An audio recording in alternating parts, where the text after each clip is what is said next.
नमस्कार, Ajit web TV देख रहे सभी दर्शकों का स्वागत है। मैं रोहिणी ओब्रॉय और आप देख रहे हैं खबरों के आईने से। इस वक्त स्टूडियो में हमारे साथ मौजूद है अजीत समाचार से न्यूज एडिटर विकास सचदेवा जी। विकास जी, मैं स्टूडियो में आपका बहुत बहुत स्वागत करती हूँ। धन्यवाद। तो आज के कार्यक्रम की शुरुआत हम अपने कुछ खास मुद्दों से करेंगे। विकास जी, जैसे कि हम सभी जानते हैं कि कोरोना है उसके कई वेरिएंट्स आए हैं जी। तो अब जो सबसे ज्यादा भयानक माना जा रहा है वो एक तरह का म्यू वेरिएंट है जी। तो इस पर मतलब कि WHO ने भी चिंता जाहिर करते हुए कहा है कि ये जो वेरिएंट है कई म्यूटेशन का जोड़ है। हाँ जी। ये इस वेरिएंट पर जो टीका है वो बेअसर हो सकता है। बिल्कुल। इसके बारे में आपका क्या कहना है? देखिए, WHO जो है उसने अभी हाल ही में अपनी जो रिपोर्ट है उसमें ये बताया है कि एक तीसरी लहर के समय जब हम जैसे हम कह रहे हैं कि हम संभावना जता रहे हैं कि तीसरी लहर आ सकती है, तो तीसरी लहर के रूप में जो वेरिएंट आ सकता है उसका नाम दिया गया है म्यू। ये जो वेरिएंट है इसका कोई भी एक तो बड़ी जो हम कह सकते हैं कि बहुत ही अच्छी बात है कि भारत में अभी तक इसका कोई केस नहीं मिला है। हाँ जी। लेकिन सबसे ज्यादा इसके जो केसेस मिले हैं वो कोलंबिया में मिले हैं। कोलंबिया में 39% जो इसकी राइजिंग जो है, जो भी 39% के हिसाब से ये बढ़ रहा है, 39% केसेस आए हैं वहां पर। इक्वाडोर में भी मिले हैं। इसके अलावा इंग्लैंड में, अमेरिका में इसके केसेस मिल रहे हैं। लेकिन तीसरी लहर जो कि WHO की तरफ से ये कहा जा रहा है कि तीसरी लहर सितंबर के मध्य तक आ सकती है और अक्टूबर तक ये अपने जोर पर होगी, पीक पर होगी।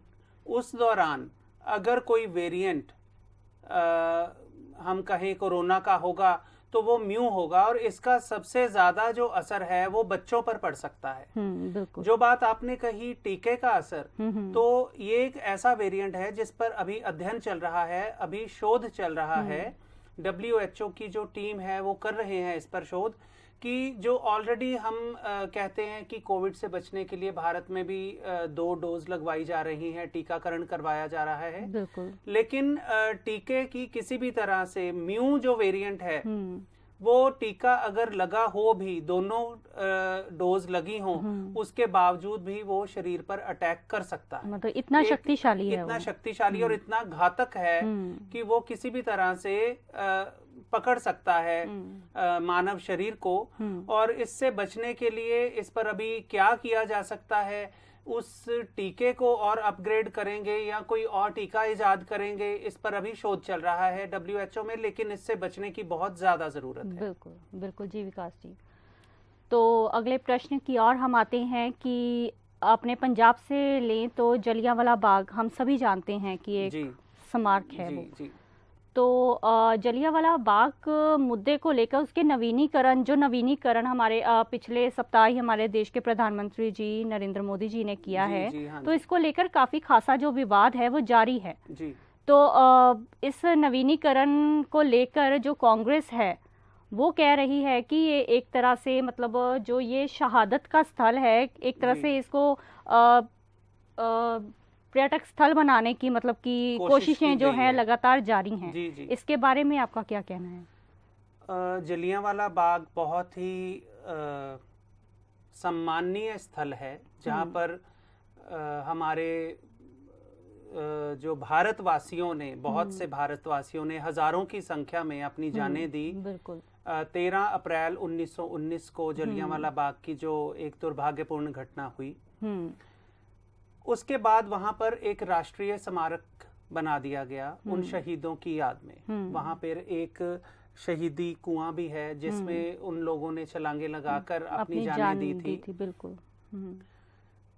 उस स्मारक स्थल को अब क्या किया गया कि जब से ये मोदी सरकार ने कार्यभार संभाला है, सत्ता में आए हैं दूसरी टर्म में, तो उसके बाद से उसके नवीनीकरण का, उसको थोड़ा सा अपग्रेड करने का बात चल रही थी। और काफी देर से हम जो कह रहे हैं कि जलियांवाला बाग पर्यटकों के लिए बंद भी था। बंद इसीलिए था कि वहां पर अंदर काम चल रहा था। अब कुछ दिन पहले ही, पिछले सप्ताह ही प्रधानमंत्री नरेंद्र मोदी ने उसका वर्चुअली उद्घाटन किया है।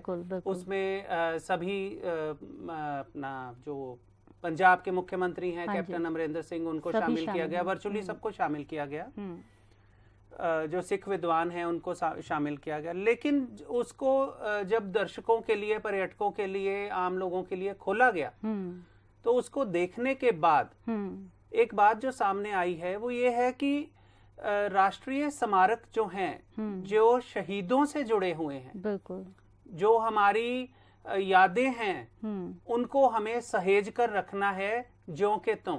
बिल्कुल, अगर हम उनसे छेड़छाड़ करेंगे, बिल्कुल, उन यादों को, उन स्मारक को बदल देंगे, उनका स्वरूप बदल देंगे, तो वो एक गलत बात होगी, शहीदों के साथ नाइंसाफी होगी, उनके साथ मजाक, अपमान हुआ उनका। बिल्कुल, देखिए, शहीदों के साथ जुड़ी हुई जो यादें हैं, उनको संजोकर, सहेज कर रखना, ये हमारा राष्ट्रीय कर्तव्य है, हमारा फर्ज है।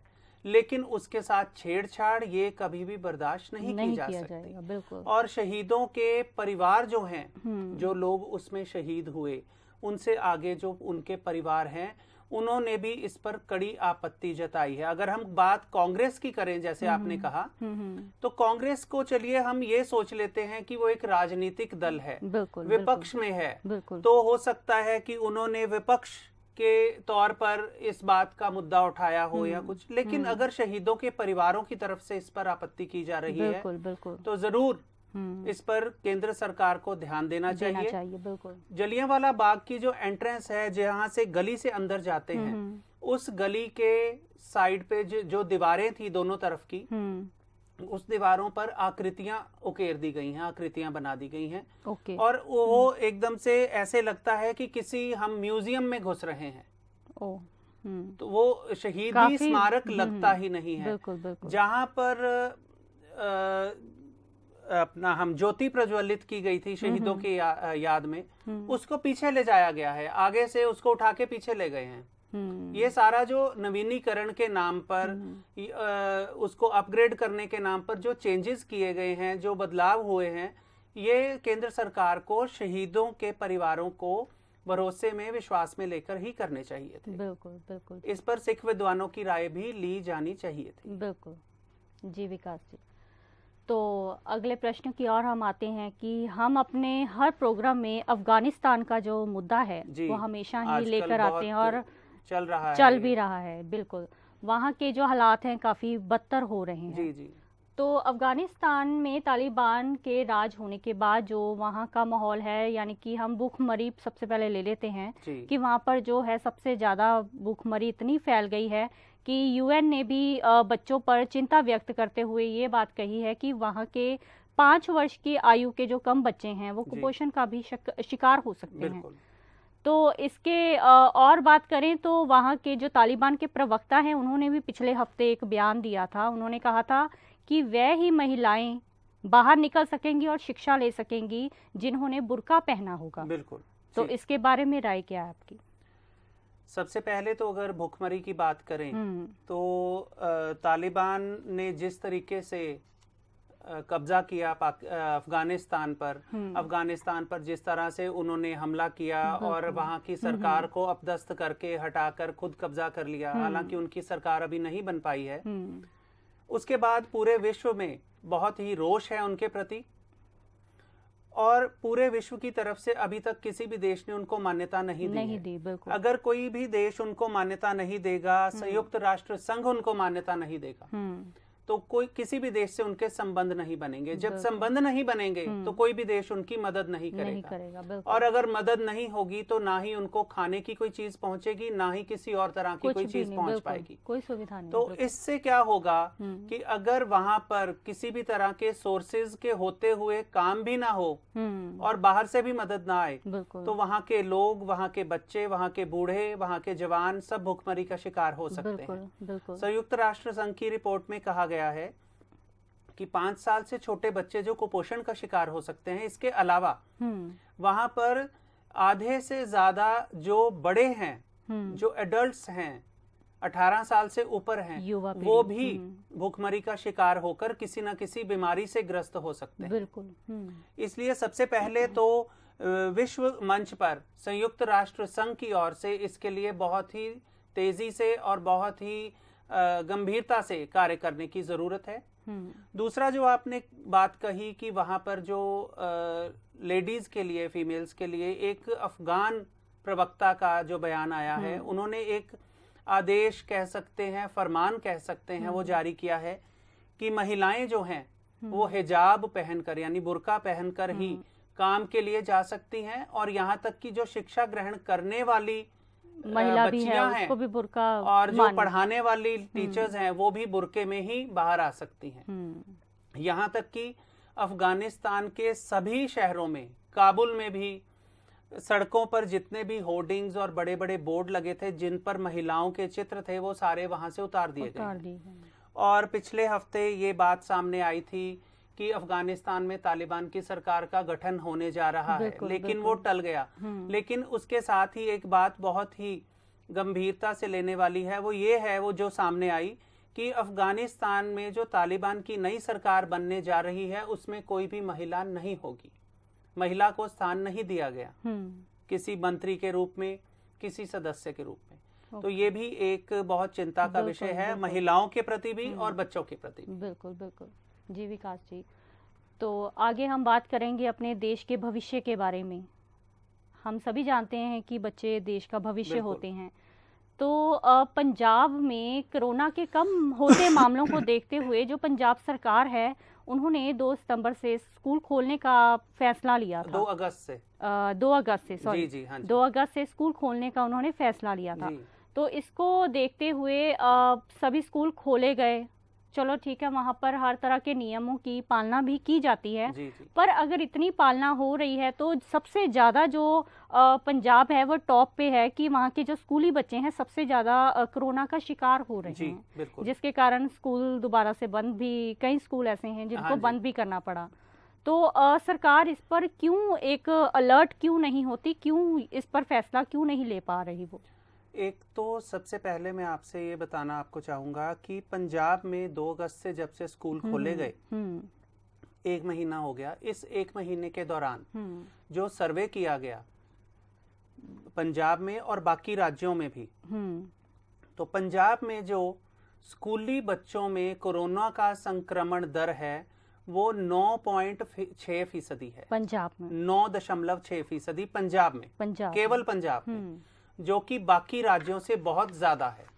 इसका अर्थ ये है कि अगर हम कहें कि पंजाब में स्कूल तो खोल दिए गए, बिल्कुल एहतियात बरतने के लिए दिशा निर्देश भी जारी कर दिए गए, तो क्या ऐसी वजह है, कुछ ऐसा हुआ है कि वहां पर एहतियात नहीं बरती जा रही, प्रिकॉशंस नहीं ली जा रही, बच्चे ज्यादा से ज्यादा संक्रमित हो रहे हैं? और पूरे देश में, भारत में अगर आप ये देखें कि पंजाब जो है वो बच्चों के, स्कूली बच्चों के संक्रमण दर में शीर्ष पर है, सबसे टॉप पर है। सबसे ज्यादा जो स्कूली बच्चे हैं वो पंजाब में संक्रमित हो रहे हैं। बिल्कुल 30 दिन में 40 बच्चे संक्रमित हुए हैं। और लुधियाना का एक स्कूल ऐसा है जहां पर 11वीं कक्षा के इकट्ठे 20 छात्र संक्रमण में फंस गए। बिल्कुल। तो उसके बाद उस स्कूल को बंद कर दिया गया। देखिए, जब अगर किसी स्कूल में इस तरह का कोई काम हो जाता है, कोई इस तरह की समस्या आ जाती है, तो उसके बाद हम सोचते हैं कि स्कूल को बंद कर दें। सही बात है। तो हम पहले क्यों नहीं इस पर अमल में लाते? हम पहले क्यों नहीं सोचते कि बच्चों को अगर हम एक साथ क्यों बुला रहे हैं, हम उनको अल्टरनेटिव डेज पे भी बुला सकते हैं। बिल्कुल बिल्कुल। आधे बच्चे सोमवार आए उसी क्लास के, आधे बच्चे मंगलवार आए, बिल्कुल। फिर वो सोमवार वाले बुधवार आए, मंगलवार वाले वीरवार आए। इस तरह से कर सकते हैं, बड़े आसानी से किया जा सकता है।